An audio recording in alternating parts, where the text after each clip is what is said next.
Hey, I'm Jermaine Morgan, and you're watching Jermaine Morgan TV. Thank you for tuning in today.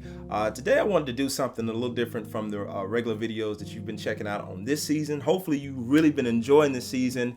We've been having some cool people to come through, and we're going to continue to do that. But today, what I wanted to do, I felt like it'll be a good time for me to answer some questions you all may have. Some of the stuff I'm getting emailed about, or people run into me, they ask me when they see me, or people come up to me and ask me, that type of thing. So, a good question I get asked a lot: how long have I been playing, or how do you make this look so easy? Those type of things as it pertains to bass. Well, first off, I haven't always been a bass player, and I haven't always been the bass player you so-called respect or anything like that. I started out on guitar. I come from a musical family, and I play multiple instruments: guitar, bass, and drums, and keys. But I only claim two professionally, which are bass and guitar. But guitar was my main instrument for years, and I just kind of picked up bass, and I could do a little stuff on bass. Wasn't anything serious. It's just I kind of had an understanding of the bass a little bit just based off my information for guitar. But as I began to get more serious about the bass, I realized how much I didn't know about the bass. So I had to begin to learn how to play as a bass player versus playing like a guitar player who was trying to play bass, because up until that point, that's what I was sounding like, and I didn't want to be that. Whatever instrument I'm on at the time, I want to sound like I supposed to be on that instrument versus somebody who's trying to do something that they shouldn't be doing. So it took a lot of time, and it hasn't been an easy journey. I'm still, believe it or not, I'm still not where I want to be on the bass, but that's the good part about it. And even with you and your playing, you might be able to agree. You learn something new every day. You learn something new. You're constantly growing. You're constantly becoming.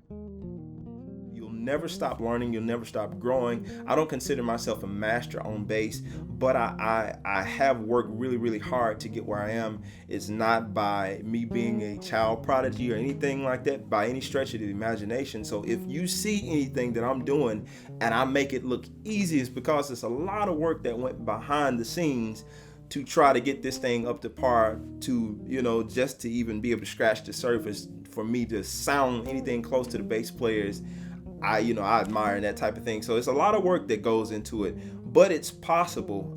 And I will tell you this: it can be discouraging trying to be a bass player, trying to be a musician, especially trying to be a professional musician. This is a very hard profession to be in, and it's not always glitz and glamour as people would like for you to believe.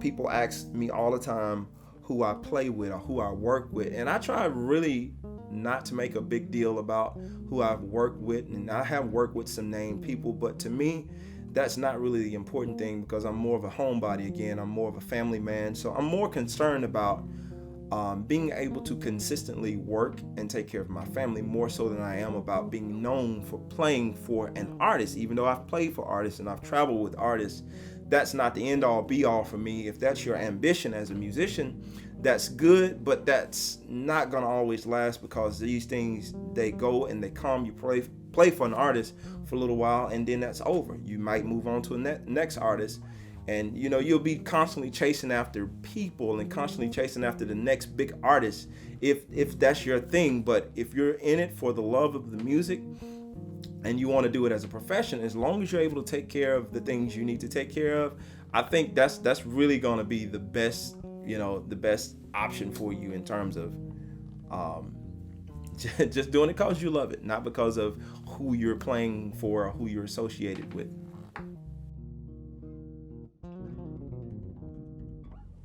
Because I've been doing this for so long, like I said, I've been playing professionally for about 10 years.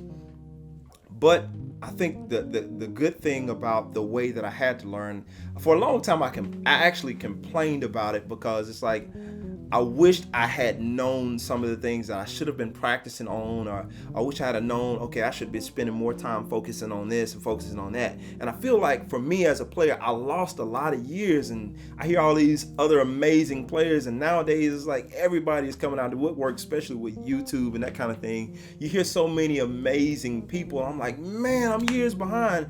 But the cool thing about that it's because of the way I had to learn on my own. It let me develop these things that helped me to speed my learning process up. Even in the latter years of my playing, I would say the first 8 years or so of my playing was just basically me spinning my wheels, not really practicing on the right stuff. But over the last few years, I've since I've been doing this professionally, I've been able to, I guess, acquire a certain skills as it pertains to me learning and me speeding up my process of learning songs, and me being able to retain this stuff and to execute it effectively every single time when I pick up my instrument.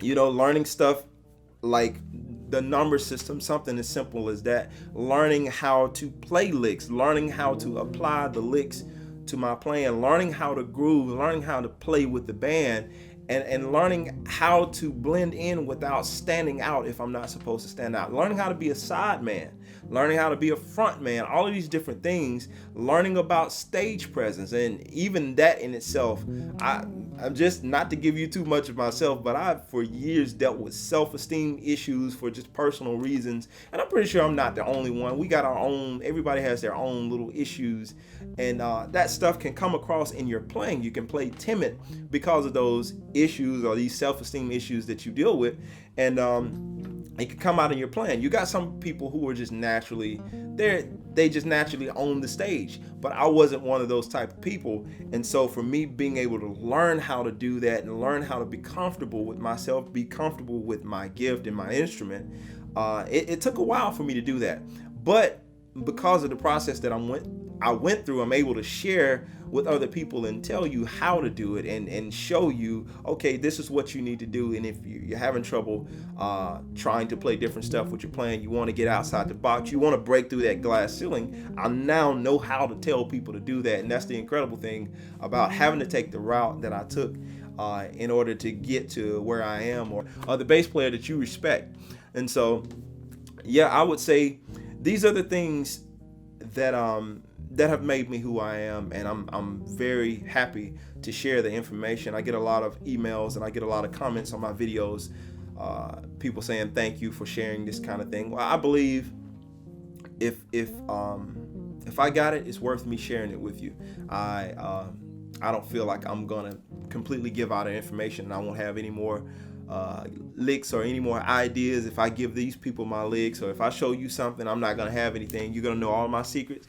I really don't have any secrets. It's music, and God gives it to me, and so I have no problem sharing it with you because it's freely given to me from God. Of course, I have to work the same way you will. Now, you can take everything that I show you. If I show you 50 more licks, you can take all 50 of them, but if you never work and apply these principles, it's not going to work for you. Same thing with me. You have to take these principles and these ideas and this practice. You have to take it serious. You have to want it. You have to want to be good at what you're trying to do, or it's not going to work at all. If you constantly doubt yourself, it's not going to work. You have to be sure and be confident before you step out there and decide you're going to be a professional musician. If that's what you're after, you have to be confident that you can do it. And I've always heard the term, especially from the older generation, you need to have your plan B. If you're going to do this, you need to have a plan B. And I really understand and I respect what they're saying, but I'm the type of person, even though I had a plan B, but because that's how I was raised, I got a commercial driver's license, and I drove truck for a good while, pretty much all throughout college. But my main thing is my plan A never left me. And I made sure that I didn't make my plan A an option, because what happens, we get that plan B and we start focusing so much on plan B, we're just sure plan A is going to fail, and we don't put any energy or effort into it. You have to be confident. If you're going to step out here and do this, whether you've been a musician or whether you've been anything, if you're going to step out here and do this, you have to be confident that it's going to work. It's going to work for you regardless of how hard it is, regardless of how difficult it is, no matter the competition. You're going to run into people who are better than you all the time, but you have to be confident that you're going to be successful in whatever it is that you're trying to do. That might not mean you're going to end up as a millionaire. You're going to play on the stage with these well-known artists or whatever. It might not have anything to do with that. It's all about how you define success and what you're trying to do. And if you're confident about it, and if you're relentless about what you're trying to do, you're going to be successful at it. That's case in point. It's that simple. So if you're serious about this, I mean, at the end of the day, it's possible. I mean, that's all I can tell you is it's possible. I'm a living witness of it. I've seen it happen in my own life. I'm a little country boy from Houston, Mississippi, a little small town, and I never even knew playing for a living, being a professional bassist, was even an option of a musical career when I was graduating high school. I had no idea when I went to college that I could be a professional bass player for a living and take care of my family, me, my wife, and my 2 kids. But it's possible. And I heard a quote by a great speaker one time. He said, "You don't have to be great to get started, but you have to get started to be great." And I believe that with all my heart.